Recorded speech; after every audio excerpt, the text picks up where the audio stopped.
बिस्मिल्लाहिर्रहमानिर्रहीम। अस्सलाम वालेकुम। मैं समर शहज़ादी एडवोकेट, प्रेसिडेंट लाडो ऑर्गेनाइजेशन। मैं कोशिश करूँगी कि ऐसे टॉपिक शेयर करूँ जो ज़्यादा ऑडियंस के लिए इंफॉर्मेटिव हों। आज मैं आपके साथ रेस्टिट्यूशन ऑफ कॉन्जुगल राइट्स का दावा शेयर करूँगी कि रेस्टिट्यूशन ऑफ कॉन्जुगल राइट्स का क्या मतलब है, किस कानून के तहत कहाँ पर कौन ये दावा दायर कर सकता है, किन सूरतों में ये दावा दायर किया जाता है और इसका प्रोसीजर क्या होता है, किस तरह से ये दावा तैयार करके दायर किया जाए तो प्लेंटिफ के हक़ में ही डिग्री होगा।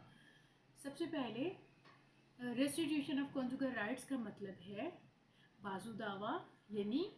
इज़्दवाजी ज़िंदगी की बहाली का दावा। रेस्टिट्यूशन ऑफ कॉन्जुगल राइट्स का दावा under section 281 of Mohammedan law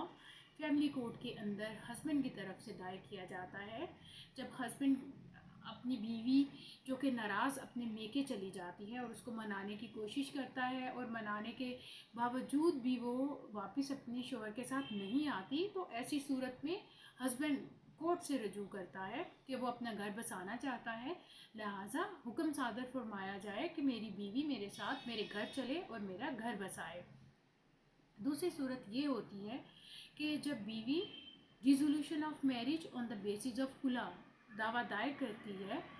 तो उसके जवाब में husband restitution of conjugal rights का जवाब दाखिल करता है कि मैं अपनी बीवी को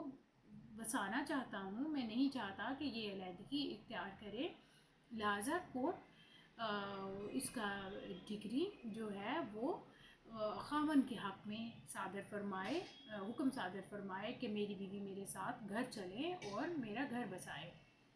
इन दो सूरतों में ये दावा दायर होता है। इसका प्रोसीजर ये होता है कि जब हस्बैंड की तरफ से ये दावा दायर किया जाता है तो कोर्ट बीवी को नोटिस के लिए ऑर्डर कर देती है। नोटिस पे जब बीवी अपना जवाब दाखिल करती है तो दोनों हस्बैंड और वाइफ के लिए सेटलमेंट की एक डेट फिक्स कर दी जाती है कोर्ट की तरफ से। सेटलमेंट पे हस्बैंड और वाइफ दोनों बैठ के एक दूसरे के साथ बात करते हैं, म्यूचुअली अंडरस्टैंडिंग के साथ उनके मामला तय पा जाते हैं और इस तरह से दावा हस्बैंड की फेवर में डिग्री हो जाता है।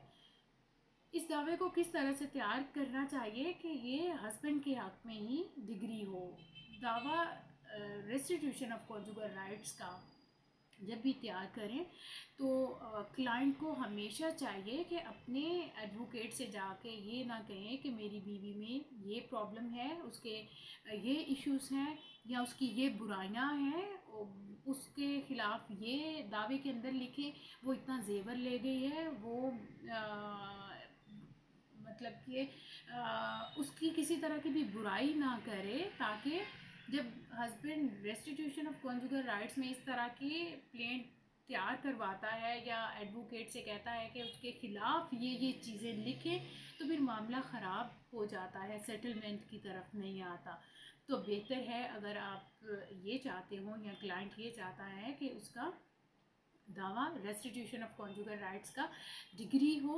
तो फिर उसको अपनी बीवी की तारीफ़ें लिखनी चाहिए, ना कि बुराइयां लिखनी चाहिए। और स्टूडेंट्स ऑफ लॉ के लिए भी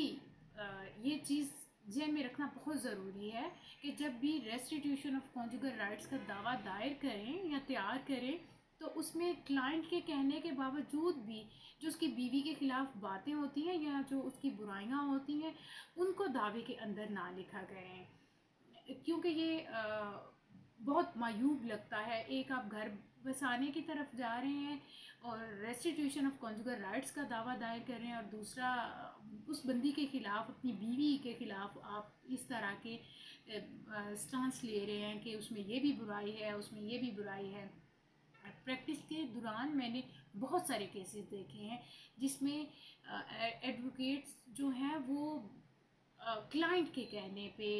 इस तरह से दावा तैयार करते हैं कि बीवी घर से इतना जेवर ले गई है, बीवी इतना पैसा ले गई है, बीवी ने इतना पैसा देना है। तो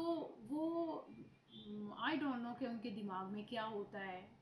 कि प्रेशराइज़ करेंगे या किस तरह करेंगे, लेकिन वो मामला ख़राब हो जाता है, वो मामला सेटलमेंट की तरफ नहीं आता। तो इसलिए बेहतर है कि मामला जब सेटलमेंट की तरफ आपने घर बसाना है तो बीवी की फिर तारीफ़ें और बीवी की अच्छाइयाँ बयान करनी चाहिए